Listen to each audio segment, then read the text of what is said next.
This is Unit 34 of Alif Classical Arabic Audio Program 2. Listen to this conversation.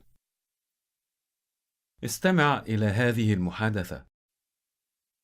John is speaking to his Arab relative, Hannah. He asks her, هل تحبين أن تأكلي الغداء معي؟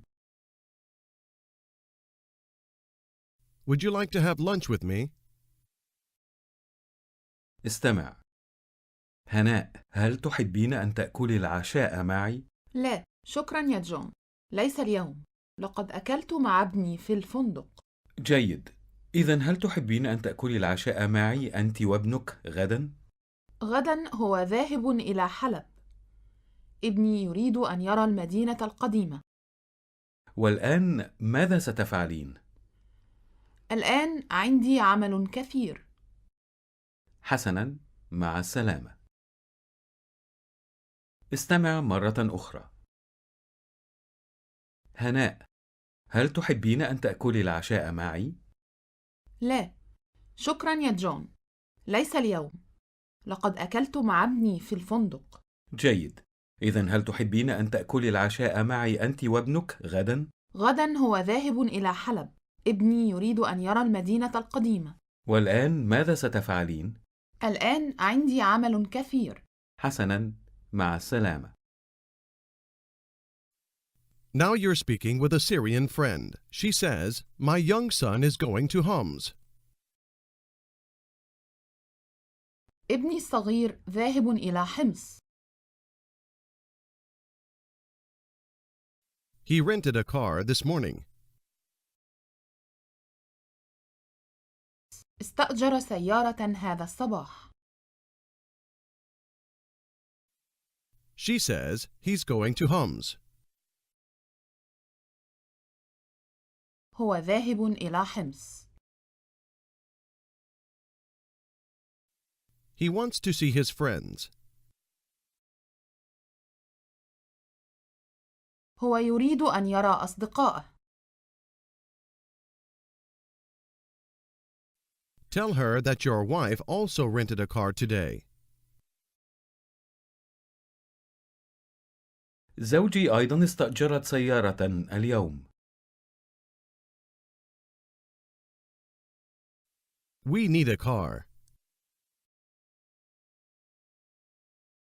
نحن نحتاج إلى سيارة. We're going to have dinner with our daughter. سوف نأكل العشاء مع ابنتنا. She lives in Hama, in the old town. هي ساكنة في حماة في المدينة القديمة. Say that she doesn't need a car in Hama. هي لا تحتاج إلى سيارة في حماة. But she's going to Aleppo for a few weeks. لكنها ذاهبة إلى حلب لبضعة أسابيع. Can you guess how your friend would say, My son lives in Aleppo? ابني ساكن في حلب. Or, ابني يسكن في حلب. do you remember how to ask, At what time? في أي ساعة؟ Literally, you are saying, Which time? Now, how would you ask your friend, Which son? أي ابن؟ She answers, My young son. ابني الصغير. He lives in Aleppo. هو ساكن في حلب. قل. My wife wants to see our youngest daughter. زوجي تريد أن ترى ابنتنا الصغيرة. Tell her she lives with her friends. هي ساكنة مع أصدقائها. How does your friend say that her son lives in Aleppo? ابني ساكن في حلب. قل: Our daughter doesn't need a car in Hama. ابنتنا لا تحتاج إلى سيارة في حماة. But we need a car. لكن نحن نحتاج إلى سيارة. We will have dinner with our daughter in Hama. نحن سوف نأكل العشاء مع ابنتنا في حماة. Tell her later she's going to Aleppo for a few weeks. بعد ذلك هي ذاهبة إلى حلب لبضعة أسابيع. Now your friend says goodbye to you. How do you respond? حفظك الله. She says bye, literally, by your permission. بإذنك.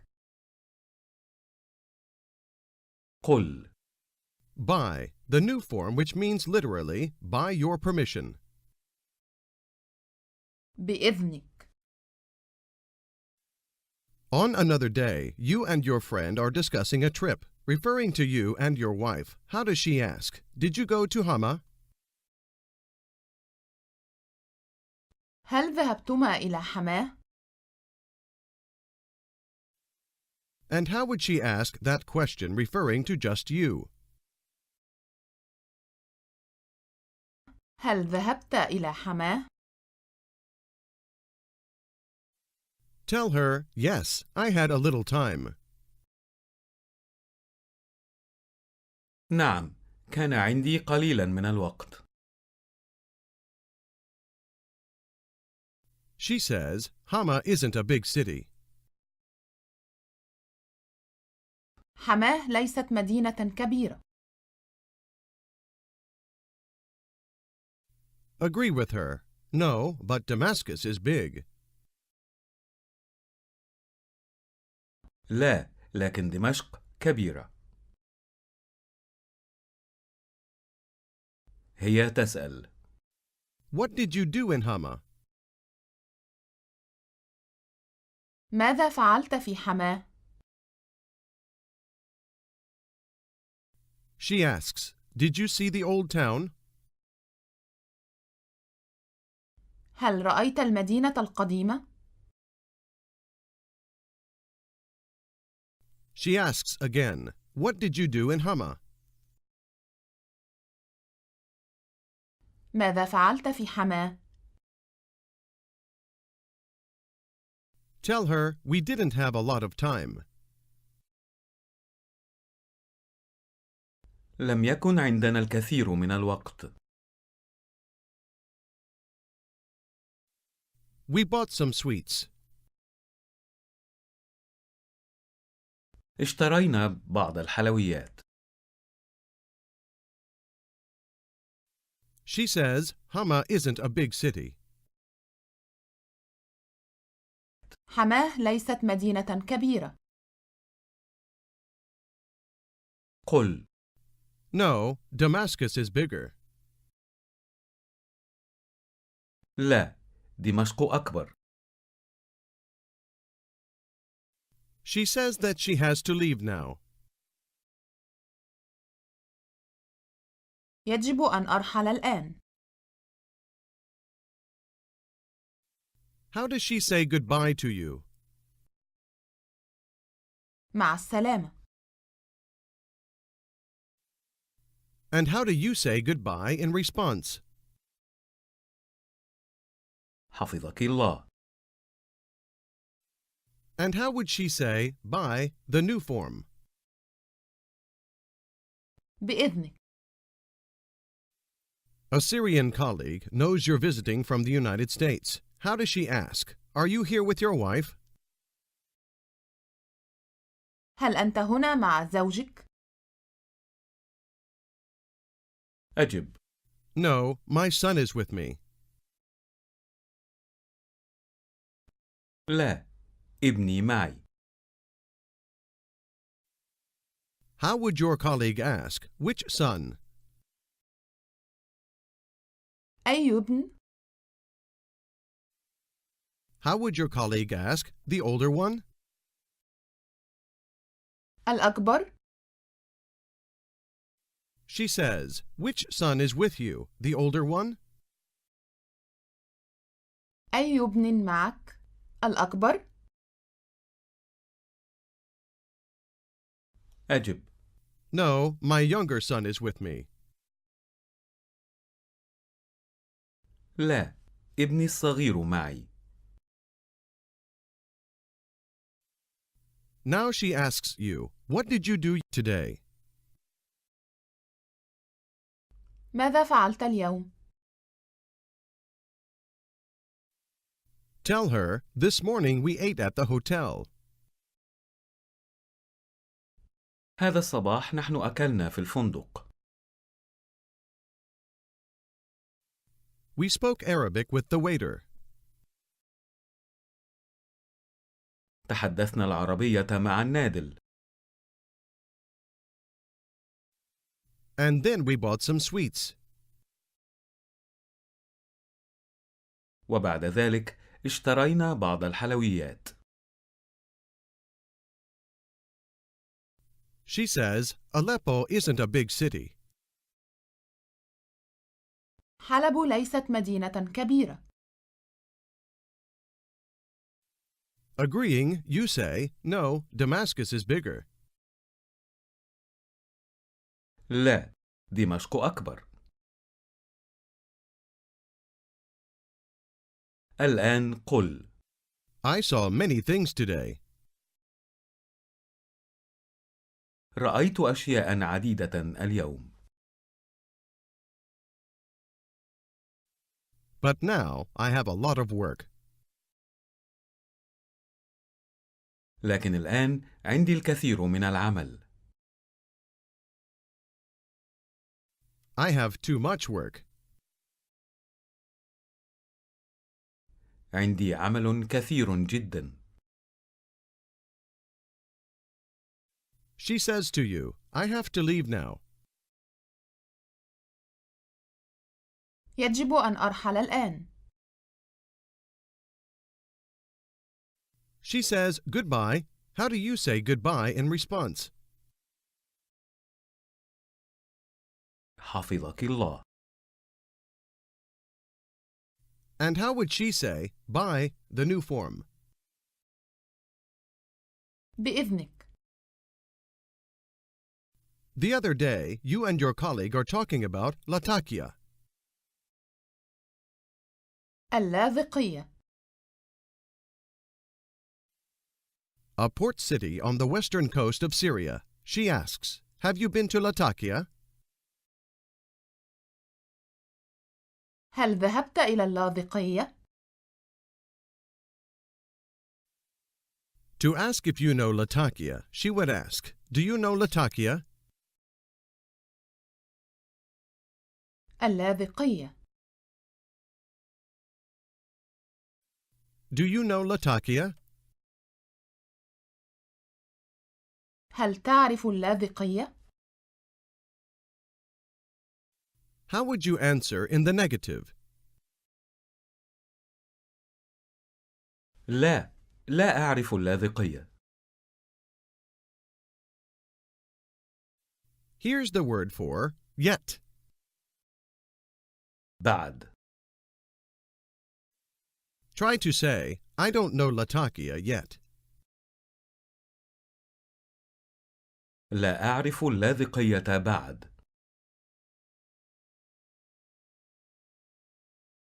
قل: I want to go to Latakia, but... أريد أن أذهب إلى اللاذقية ولكن. I haven't had the time yet. ليس عندي الوقت بعد. I had too much work. كان عندي عمل كثير جدا. She asks if you would like to see Latakia. هل تحب أن ترى اللاذقية؟ Tell her again, I haven't had the time yet. ليس عندي الوقت بعد.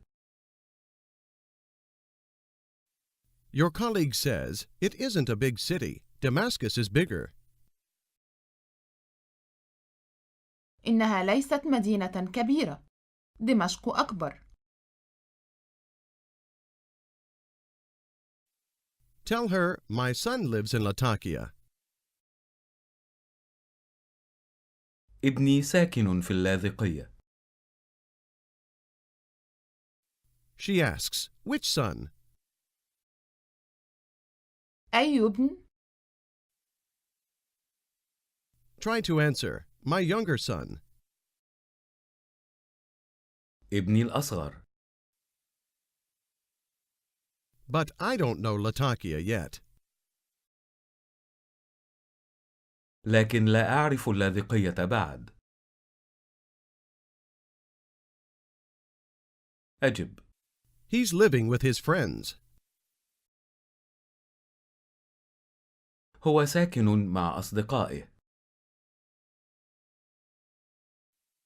How does she ask if you would like to see Latakia? هل تحب أن ترى اللاذقية؟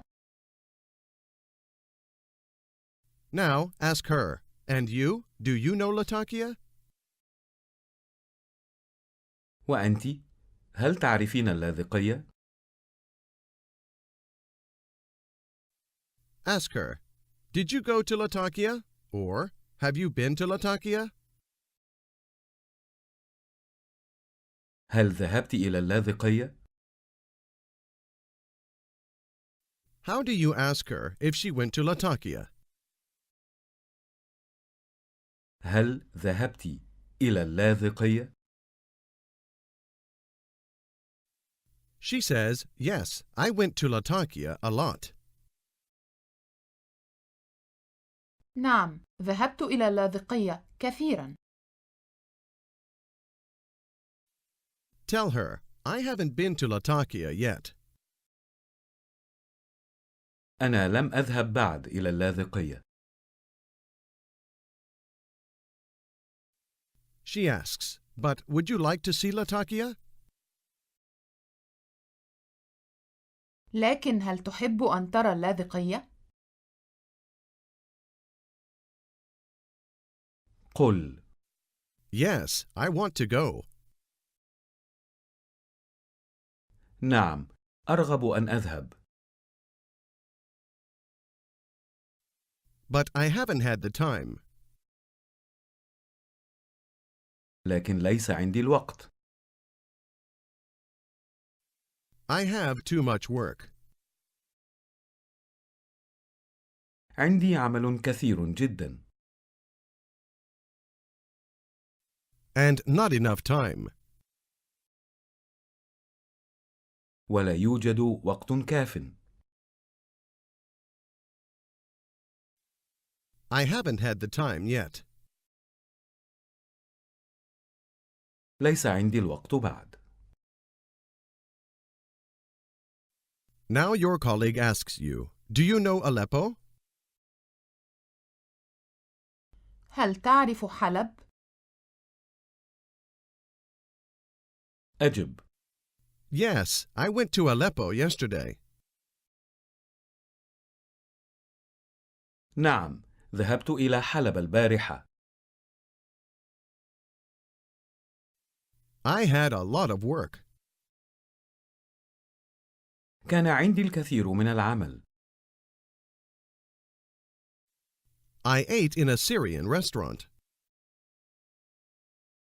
أكلت في مطعم سوري. And I spoke Arabic with the waiter. وتحدثت العربية مع النادل. How does your colleague ask you if you would like to see the city today? هل تحب أن ترى المدينة اليوم؟ Tell her that you have too much work today. عندي عمل كثير جدا اليوم. She asks, in any case, tomorrow? إذن غداً؟ Try to answer, maybe, I don't know yet. ربما، أنا لا أعرف بعد. She asks, do you know the fish restaurant? هل تعرف مطعم السمك؟ You tell her you don't. لا أعرف مطعم السمك بعد. When she says goodbye to you, how do you respond? حفظك الله. How does she say bye, the new form? بإذنك. Later, you go with a friend doing lunch. She sees someone she knows and says, there's a friend of mine. First, just listen. صديقتي هناك. Now hear how she says, a friend of mine, or my friend for a girlfriend. صديقتي. Now hear how she says, theirs. هناك. Pointing him out to you, how does she say, this is a friend of mine? إنها صديقتي. How does a woman say, my girlfriend? صديقتي. She says, there's a friend of mine. صديقتي هناك. She wants to tell you her name first. Her name is... اسمها. Try to say, her name is Salwa. اسمها سلوى. Now try to ask, what's her name? ما اسمها؟ She says, her name is Salwa Bakr. اسمها سلوى بكر. Ask again what her name is. ما اسمها؟ As you and your friend are leaving, she stopped to greet her. She says, hello, Salwa. مرحبا يا سلوى. Just he to you, she says, this is my colleague. هذا زميلي. Hear how he says, my name is. اسمي. Say, my name is Charles Johnson. اسمي تشارلز جونسون. Charles is a colleague of mine. تشارلز زميلي. How does she say, pleased to meet you? تشرفنا. How do you ask what his name is? ما اسمه؟ You talk for a few minutes, then your girlfriend says, I have to leave. يجب أن أرحل. You say in return, bye. مع السلامة. How do you say, I have too much work? عندي عمل كثير جدا. Do you remember the word for late? متأخر. Now say, the time is late. الوقت متأخر. Say in Arabic, the time. الوقت. Say again, I have to leave now. يجب أن أرحل الآن.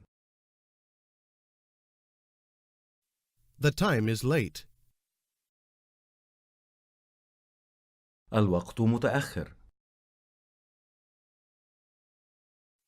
I have too much work. عندي عمل كثير جدا. See you later. بإذنك. Later, while walking with a friend, she saw someone she knows across the street. She says, "There's my colleague Mazin." زميلي مازن هناك. You didn't hear her. Ask her what his name is. ما اسمه؟ She tells you, his name is Mazin Aziz. اسمه مازن عزيز. She takes you in front of him and says, "He is a colleague of mine." هو زميلي. Now the man says, "My name is Mazin Aziz." اسمي مازن عزيز. How do you say that you're pleased to see him? تشرفنا. Say that your name is Charles Johnson. اسمي تشارلز جونسون. Your friend says, "Charles is a colleague of mine." تشارلز زميلي. After you speak for a few minutes, she says, "Excuse me, but I have to leave now." عفواً، لكن يجب أن أرحل الآن. How does Mazin say, "Bye," the new form? بإذنك. As you leave together, she tells you again, his name is Mazin Aziz. اسمه مازن عزيز. And how does she tell you that he is a colleague of hers? هو زميلي.